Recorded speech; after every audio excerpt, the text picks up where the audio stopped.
Good morning, children.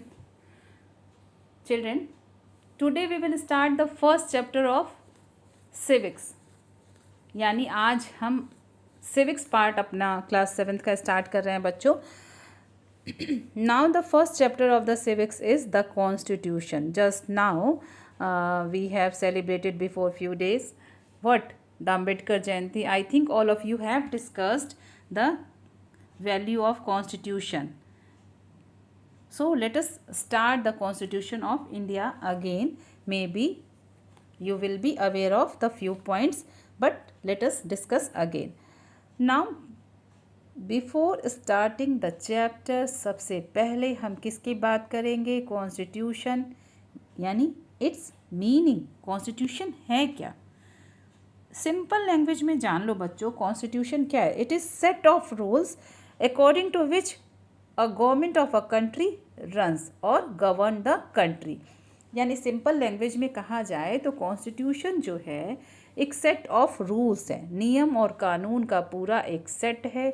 अब एक अगर हम सिर्फ इंडिया की बात ना करें तो इंडिया में तो this is written constitution, but in some countries it is not written. कहीं लिखित है, कहीं अलिखित संविधान भी है. ठीक है, तो it is set of rules according to which a government of a country govern the country. Okay, let us start the meaning according to your book. A country is governed by a set of rules. यानी जो मैंने बताया वही दूसरे शब्दों में.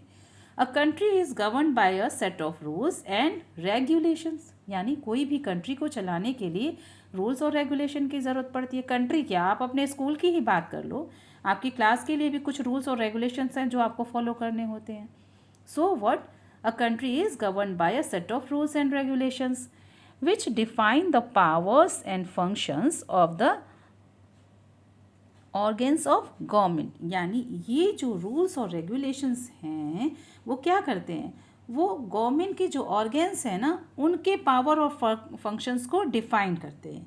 यानी government के ऑर्गन क्या हैं? The legislature, the executive and the judiciary. अलग अलग उनके क्या powers or functions हैं, that is defined by the rules and regulation that is given in the constitution. Clear? It is called the constitution. Again I am reading this, please underline this line. A country is governed by a set of rules and regulations which define the powers and functions of the organs of government. It is called the constitution. यानी ये जो rules और regulation है वही कहलाते हैं constitution. It is regarded as the fundamental law of the land as it stands superior to all ordinary laws of the land, and all other laws are framed according to the principles and ideas laid down in it. यानी यही जो है main fundamental law होता है और बाकी के सारे जो लॉज और नियम कानून हैं वो इन्हीं पे आधारित होते हैं. यानी हमारी सरकार जो भी गवर्निंग के लिए लॉ बनाती है वो किसके अकॉर्डिंग बनाती है? कॉन्स्टिट्यूशन के अकॉर्डिंग. यानी कॉन्स्टिट्यूशंस में जो रूल्स और रेगुलेशंस दिए गए हैं उनको फॉलो करते हुए गवर्नमेंट जो है जो दूसरे कानून बनाती है. India has a written constitution, मैंने अभी आपको बताया था. It is the longest and the most detailed constitution in the world. Please underline it. Okay? It is the lengthiest constitution in the world. It can be said, children.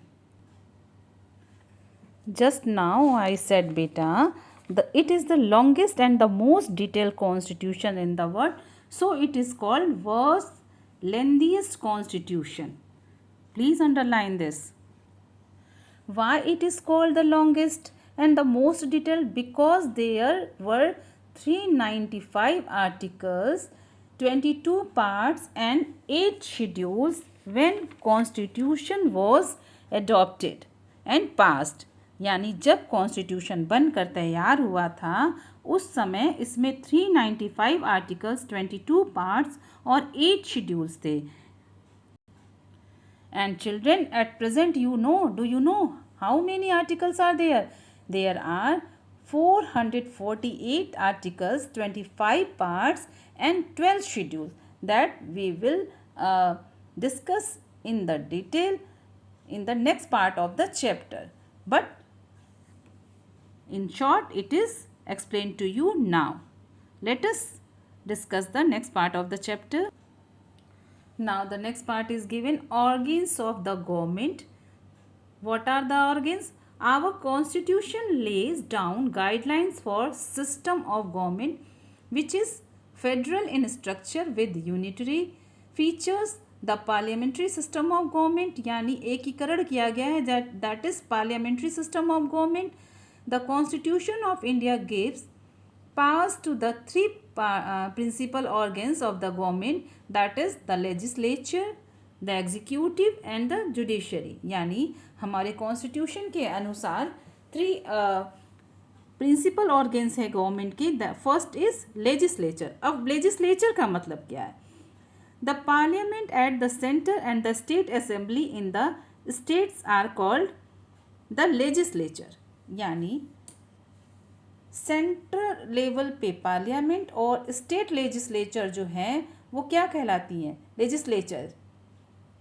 States assembly at the state level is called legislature. They are responsible for making the laws.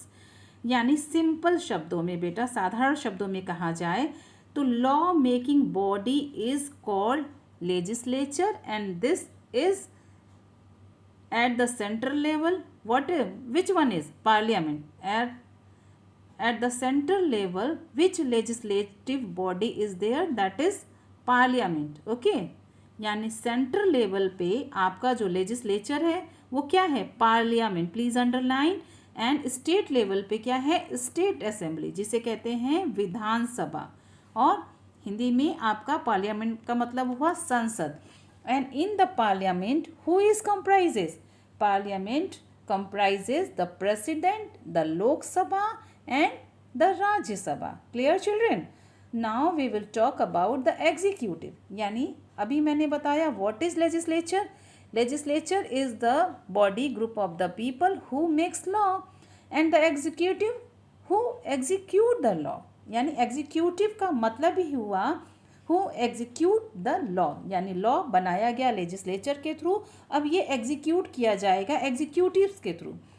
It includes president, prime minister and council of minister eight the centre and the governors, chief ministers and the minister at the state level. यानी central level पे जो executive है वो कौन होते हैं? President, prime minister और council of minister. और स्टेट लेवल पे एग्जीक्यूटिव्स होते हैं governors, chief ministers and minister. They are responsible for the execution of laws made by the legislature. मैंने स्टार्टिंग में ही बताया कि लेजिस्लेचर जो है लॉ बनाती है और एग्जीक्यूटिव उसे एग्जीक्यूट करते हैं यानी लागू करते हैं, इफेक्ट में लाते हैं. अब बात करेंगे third part of the government की, that is judicial system. Judicial system, a 3-tier structure consist of the supreme court, the high court and the lower court. यानी गवर्नमेंट का 3-tier सिस्टम आपने पढ़ा. Here is the 3-tier system of judicial body also, that is Supreme Court, High Court and the lower court. It is responsible to interpreting the constitution and reviewing the laws created by the legislature. The judiciary is also called custodian or guardian of constitution. It is an independent organ of the government. अब मैं फिर से बताती हूँ आपको. Here is given legislature who makes the law, executive who execute the law and judiciary who interprets the law. यानी वो बताती है, interprets the law and it is responsible for interpreting the constitution and reviewing the law created by the legislature. यानी interpret भी करती है और इसे जो है सुरक्षा भी प्रदान करती है. So it is called custodian or guardian of the constitution. It is an independent organ of the government. यानी जुडिशरी पे गवर्नमेंट का कोई जो है कंट्रोल या नियंत्रण नहीं होता. अब again please you can see the structure. Legislature में कौन कौन आ गया? Lok Sabha, house of the people, Rajya Sabha, council of the states and the president. और स्टेट लेवल पे विधानसभा, legislative assembly and Vidhan Parishad, legislative council जिसे कहते हैं. Now executive who is central level in executive, the president, the prime minister, and state level, the governor and the chief minister and his cabinet. Now judiciary, supreme court at the central level and the high courts and the subordinate courts at the state level. Now organs of the government is clear here, I think so, children.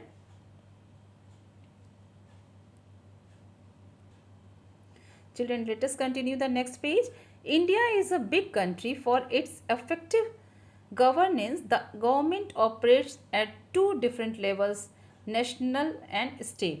यानी आपको पता है कि India is the union of 28 states at present. तो इतने बड़े देश को चलाने के लिए फॉर इफेक्टिव गवर्नेंस क्या है, government operates at different levels, national level also and state level. जो गवर्नमेंट है 2 लेवल पे है. The 3 organs of the government are named differently at both the levels. The table on the previous page show the organs of the government at 2 levels that we have seen properly. Okay, I have shown and you have seen. You can see again. Children, it is given here, na? Organs of the government, national level and the state level. Now the image is given here, organs of the government by the different chart. Let us discuss. The legislature यानी कि क्या है ये, house of the people यानी parliament, power to make and change the law. यानी इसी parliament को क्या पावर है, क्या अधिकार दिया गया है, to make law and to change law if any need is there. And what is there, the executive who executes the law, power to put law into action, in effect, that is to execute the law. It is executive body. It is who, prime minister and cabinet and the president. And who will be in the legislature, Lok Sabha and the Raj Sabha, it means the parliament. And judiciary, power to pass judgment according to the law.